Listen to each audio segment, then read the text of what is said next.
देश के प्रधानमंत्री नरेंद्र मोदी जब गुजरात में मुख्यमंत्री थे, उनके खिलाफ किस तरह से साजिश की गई, इसका खुलासा हुआ है। मामला है 2002 का, जब गुजरात में दंगे हुए थे। आपको ध्यान होगा, गुजरात के अंदर अयोध्या से जो कार सेवक लौट रहे थे, साबरमती एक्सप्रेस जब गोधरा स्टेशन पहुंची तो एक डब्बे में, जिसमें कार सेवक थे अपने परिवारों के साथ, उनको वहां घेर कर योजनाबद्ध तरीके से पेट्रोल डालकर जिंदा जला दिया गया था। वहां उसके बदले में हिंसक प्रदर्शन हुए और गुजरात में अनेक हिस्सों में दंगे हुए। उन दंगों में दोनों पक्ष की तरफ से लोग मरे, लेकिन एक वर्ग और कांग्रेस की सरकार केंद्र में जो थी, इन सब ने मिलकर और वामपंथियों ने मिलकर एक योजना, एक षड्यंत्र बना और षड्यंत्र के तहत इन्होंने ऐसे कुछ एनजीओ और ऐसे कुछ पत्रकारों को हायर किया, जिनको ये जिम्मा दिया गया कि गुजरात की सरकार और मोदी जी को कैसे बदनाम किया जाए। तो नरेंद्र मोदी को बदनाम करने के लिए पूरी साजिश रची गई और इसके लिए बाकायदा तीस्ता सी तलवार नाम सामने आया है। ये एनजीओ के जरिए लोगों को भड़का रही थी और इसके एवज में चंदा जुटा रही थी, लेकिन इस सबके पीछे कांग्रेस का हाथ था, ऐसा खुलासा अब एसआईटी ने किया है। असल में आपको बताएं, ये जो दंगे हुए थे, इस दंगे में गुजरात के मुख्यमंत्री जब नरेंद्र मोदी थे, उस समय उन्होंने दंगे को रोकने के भरिया प्रयास किए थे। भरतक अधिकारियों को आदेश दिए थे कि दंगा तुरंत रोका जाए और उनके पास फोर्स कम थी, तो फोर्स को मंगाने के लिए उन्होंने पड़ोसी राज्य मध्य प्रदेश से भी मदद मांगी थी, जहां कांग्रेस की सरकार थी। लेकिन मध्य प्रदेश ने उस समय, कांग्रेस की सरकार ने अपनी पुलिस देने को मदद करने को मना कर दिया था। इस सब के बाद दंगा होता है और उस दंगे में यह सिद्ध कर दिया गया कि गुजरात के अंदर मुसलमानों की हत्याएं की गई। इस सब मामले को लेकर एसआईटी गठन हुआ। उस एसआईटी में जो गवाह प्रस्तुत किए गए, तीस्ता सी तलवार का एक एनजीओ था और उस एनजीओ के जरिए इन्होंने बाकायदा ये योजना बनाई कि गवाह जाकर के जो बोलेंगे वो ऐसा लगना चाहिए कि भारतीय जनता पार्टी के लीडर उसमें मौजूद थे। तो इस दंगे में आपको बताएं, एक कांग्रेस के सांसद वो थे एहसान जाफरी, उनको पब्लिक ने मार दिया था। लेकिन उनकी पत्नी ने आरोप लगाया कि भारतीय जनता पार्टी के उस समय राज्य के एक मंत्री इस सारी भीड़ को लीड कर रहे थे और उनके पति की हत्या में उसका हाथ है। बाकायदा नाम दर्ज एफआईआर हुई थी और उसी में इस सब खुलासे में जब एसआईटी जांच कर रही थी, तो सबसे ज्यादा चौंकाने वाला एक गवाह सामने आया, जिसका नाम है संजीव भट्ट। वो एक आईपीएस अधिकारी है और उस समय भी दंगों के दौरान उनकी ड्यूटी लगी थी, लेकिन उन्होंने ये कहकर सबको चौंका दिया कि मुख्यमंत्री की तरफ से ऐसे आदेश आ रहे थे कि हिंदुओं को छेड़ा न जाए और इसके कारण से दंगे ज्यादा भड़के। भीड़ को लीड किया गया और हमें निर्देश थे। इसको लेकर काफी चर्चा रही और हर गुजरात के चुनाव में नहीं तो पूरे भारत में प्रचारित किया गया और मोदी जी को खून के सौदागर तक सोनिया गांधी ने कहा था। लेकिन अब एसआईटी की रिपोर्ट आई। उस एसआईटी की रिपोर्ट में मोदी जी को क्लीन चिट दी गई कि नरेंद्र मोदी का उसमें कोई हाथ नहीं है और एक मुख्यमंत्री के तौर पर जो एक मुख्यमंत्री को करना चाहिए, वो अपना धर्म का पालन कर रहे थे। दंगों को रोकने के प्रयास में अधिकारियों को निर्देशित कर रहे थे। ये दंगे सुनियोजित नहीं थे। अचानक में आक्रोश हुआ जब कार सेवकों को जलाने की बात आई गोधरा से। अब आपको बताएं, इसमें मोदी के समेत 63 लोगों को नाम दर्ज कराया गया था। ज्यादातर लोगों के खिलाफ फर्जी आरोप लगाए गए थे। फर्जी नाम, जैसा कि मैंने बताया कि जो एहसान जाफरी थे, उनकी पत्नी जाकिया जाफरी ने इसको पूरा हाईलाइट किया था कि भारतीय जनता पार्टी के राज्य के मंत्री थे, वो भीड़ को लीड कर रहे थे और इसी तरह ज्यादातर केस थे। लेकिन एसआईटी ने मोदी समेत उन 63 लोगों को जो क्लीन चिट दी, नरेंद्र मोदी को जो क्लीन चिट दी, इसको भी सुप्रीम कोर्ट में चैलेंज किया गया और इस चैलेंज करने में फिर से जो तीस्ता सी तलवार है वो आगे आती है और वो जाकिया जाफरी को साथ लेकर उन्होंने एक केस किया और चैलेंज किया कि एसआईटी की जो ये रिपोर्ट है, जिसमें मोदी को क्लीन चिट दी गई है, ये फर्जी है, ये गलत है और इसमें जांच ठीक नहीं है। सुप्रीम कोर्ट ने एसआईटी के अधिकारियों को सबूत समेत तलब किया, सारे तथ्य सबूत देखे और देखने के बाद सुप्रीम कोर्ट ने जो टिप्पणी की वो बड़ी महत्वपूर्ण है, सबको समझना चाहिए। सुप्रीम कोर्ट ने कहा, ऐसा लगता है कि गुजरात सरकार के असंतुष्ट अधिकारियों के साथ साथ अन्य लोगों का एक साझा प्रयास खुलासा करके सनसनी पैदा करना था।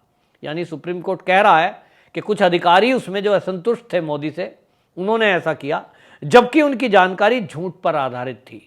जो उनकी जानकारी थी उन्होंने झूठ फैलाया। आगे सुप्रीम कोर्ट कहती है, जो प्रक्रिया का इस तरह से गलत इस्तेमाल करते हैं उन्हें कटघरे में खड़ा करके उनके खिलाफ कानून के दायरे में कार्रवाई की जानी चाहिए।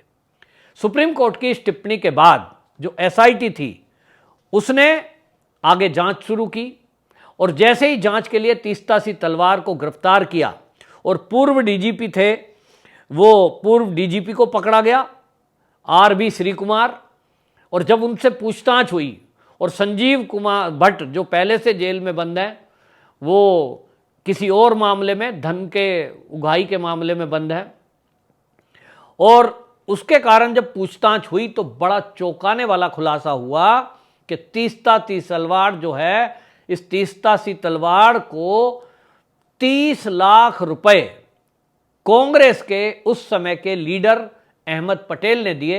ये अहमद पटेल सोनिया गांधी जी के राजनीतिक सलाहकार थे। इन्होंने पैसे दिए और ये कहा कि आपका काम है कि आप अपने एनजीओ के जरिए, आप अपने लोगों के जरिए एक नैरेटिव सेट करिए कि गुजरात सरकार ये मुसलमानों की हत्या की दोषी है और नरेंद्र मोदी के द्वारा ही ये सारे दंगे कराए गए और ये सरकार इससे अस्थिर हो जाएगी, ऐसी योजना बनाई गई। अब इसमें एक गवाह भी सामने आए हैं और तीस्ता सिंह तलवार के एक साथी हैं फिरोज खान, उन्होंने बाकायदा एक एफआईआर कराई है कि तीस्ता सिंह तलवार ने दंगा पीड़ितों की मदद के नाम पर अपने एनजीओ के जरिए भी और वैसे भी चंदा जुटाया जो कि करोड़ों में है, और किसी की हेल्प ना करते हुए वो पैसा सारा हड़प लिया। लोग आज भी इंतजार कर रहे हैं कि तीस्ता सिंह तलवार आएंगी और उनको पैसे देंगी, लेकिन उन्होंने करोड़ों रुपया डकारा है। अब ये जो खुलासा हुआ है इसमें एक बात तो साफ है कि भारतीय जनता पार्टी आक्रामक हुई और भारतीय जनता पार्टी ने आरोप लगाया कि ये जो अहमद पटेल आज दुनिया में नहीं है, उनका नाम आया है तो उन्होंने जो भी पैसे दिए हैं, ये 30 लाख तो केवल एक राशि बताई जा रही है, कितनी राशि दी गई होगी। और अभी जो उनके फिरोज खान तीस्ता सिंह तलवार के साथी हैं जिन्होंने कहा कि करोड़ों का चंदा इकट्ठा हुआ है, पूरे देश ही नहीं विदेशों से पैसे आए हैं कि आप मोदी के खिलाफ केस लड़िए, आप गुजरात की सरकार को गिराइए, पैसा हम देंगे। ये फंडिंग हुई है और तीस्ता सिंह तलवार एक मोहरा है और कितने ही लोग जुड़े हुए हैं जिनके तार अभी खुलने बाकी हैं। 2 तो आईपीएस अधिकारी इसमें मिले हैं। अब आप समझिए, संजीव भट्ट जिसकी पत्नी को कांग्रेस ने विधानसभा का टिकट दिया है गुजरात में, क्या यह टिकट दिया है वो सोनिया गांधी की जानकारी के बिना दिया है? जी नहीं। जो आपको बताएं, फिरोज खान ने खुलासा किया है तीस्ता सिंह तलवार का साथी है, ये तो तीस्ता सिंह तलवार का साथी है, बीजेपी का कार्यकर्ता नहीं है। बीजेपी ने आरोप लगाए हैं कि इसके पीछे सोनिया गांधी है, क्योंकि अहमद पटेल अपने आप में कुछ नहीं है, वो एक राजनीतिक सलाहकार है सोनिया का, तो सोनिया की मर्जी के बिना तो वो कोई भी, कांग्रेस में तो कुछ चलता नहीं है। और सोनिया गांधी कांग्रेस की चेयरपर्सन थी उस समय, तो निश्चित रूप से सोनिया गांधी ने ही नरेंद्र मोदी के खिलाफ ये षड्यंत्र रचा कि ताकि नरेंद्र मोदी को बदनाम करके जेल की सलाखों के पीछे डाल दें, आरएसएस पर इसका आरोप मढ़ दें और आरएसएस को बैन कर दें, फिर बीजेपी को भी बैन कर दें, और जितनी सरकारें हैं, जैसे इन्होंने बाबरी मस्जिद ढहाए जाने पर 5 सरकारें गिरा दी थी, इसी तरह गुजरात की सरकार को गिराकर बात खत्म करें। अब ये जो आरोप है, अभी आरोप है कि सोनिया गांधी के इशारे पे हुआ, मैं इसको पुख्ता नहीं करता, एसआईटी जांच करेगी, हो सकता है सोनिया गांधी का हाथ हो सकता है ना हो, लेकिन कुछ बात से मेरा भी शक पुख्ता होता है। एक बात यह है कि जब ये दंगे हुए थे उस समय ये चौंकाने वाली बात थी कि जिस प्रदेश में योजनाबद्ध तरीके से ट्रेन कब स्टेशन पर पहुंचेगी, कौन सी बोगी में कार सेवक हैं, पेट्रोल कितना लाना है आपको पता है? उस समय मैं खबरें देखता था, उस समय भी 500 लीटर पेट्रोल इकट्ठा किया गया था अलग अलग पेट्रोल पंपों से। और एसआईटी डेली जब जांच करती थी तो पता लगा था कहां से पेट्रोल आया। यानी योजना तो एक पक्ष ने बनाई थी और उसमें पाकिस्तान के हाथ आए थे सामने, आतंकी संगठनों का। तो योजना बनी थी। जो दंगे हुए उसमें क्या मोदी जी या मोदी जी के मंत्री या बीजेपी के लोग खड़े होकर दंगा करा रहे थे? ऐसा कहीं से रिपोर्ट नहीं आई है और एसआईटी ने यही खुलासा किया है। लेकिन संजीव भट्ट की पत्नी को विधानसभा का टिकट कांग्रेस ने दिया। क्या यह सोनिया गांधी की मर्जी के बिना हो सकता है? सोनिया गांधी चेयरपर्सन थी, अध्यक्ष थी, तो फैसला उन्होंने किया होगा। इसी तरह तीस्ता सी तलवार के साथी ने, फिरोज खान ने खुलासा किया है कि तीस्ता सी तलवार ने भी सारे षड्यंत्र के पीछे पैसे तो लिए, लेकिन राज्यसभा की सीट भी मांगी थी और मेरे सामने मांगी थी। वो कह रहे हैं कि उसने अहमद पटेल से कहा था कि आप जो है जावेद अख्तर को दे सकते हो टिकट राज्यसभा का, शबाना आजमी को टिकट दे सकते हो राज्यसभा का, तो मुझे क्यों नहीं दे सकते? तो कहते हैं कि उन्होंने भी इस बात के लिए सहमति जताई थी कि हम बात करेंगे। इसका मतलब यह हुआ कि जो कांग्रेस है ऐसे लोगों को राज्यसभा और विधानसभा भेजती है क्या, कि जो देश में षड्यंत्र करते हो, जो भारतीय जनता पार्टी और आरएसएस पर बैन करने के लिए इस तरह के झूठ बोलते हो, झूठे आरोप और झूठे गवाह इकट्ठे करते हो, तो आपको ध्यान में आएगा कि ये कांग्रेस है।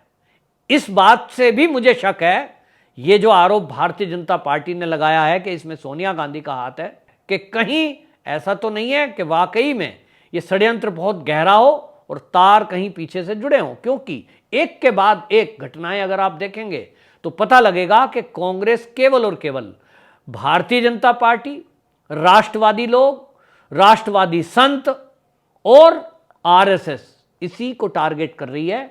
पिछले 75 साल से इसी प्रयास में है, किसी तरह आरएसएस को बैन कर दें, आरएसएस के लोगों को जेल में डाल दें, राष्ट्रवादी संतों को जेल में डाल दें। कुछ को डाला हुआ है, कुछ को डालने की तैयारी है।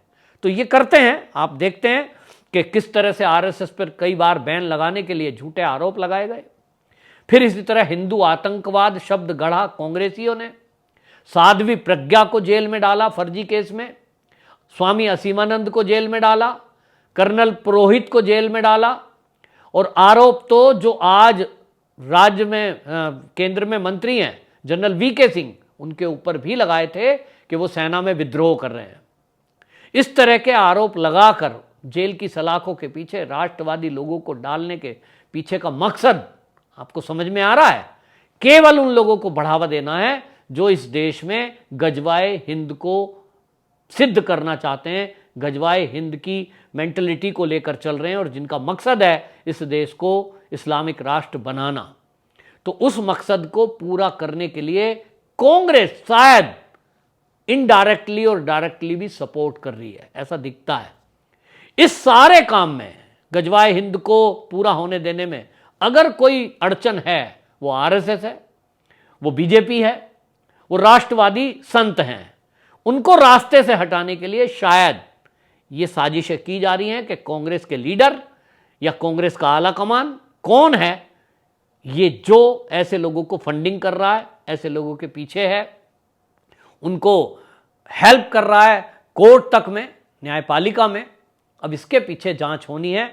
एसआईटी से मेरा आग्रह है कि अगर इसमें सोनिया गांधी का हाथ है तो ये बहुत गंभीर बात है, क्योंकि उनको हमने हमारे देश की बहू मानकर अपनाया है और वो यहाँ की जन्मी नहीं है।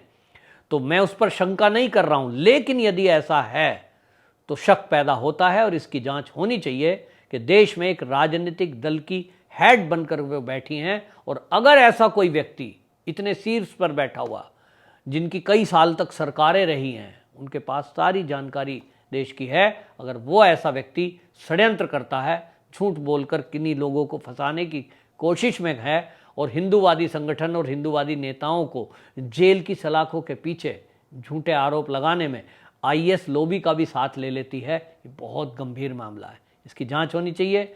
सब देश जानना चाहता है सच क्या है। वंदे मातरम।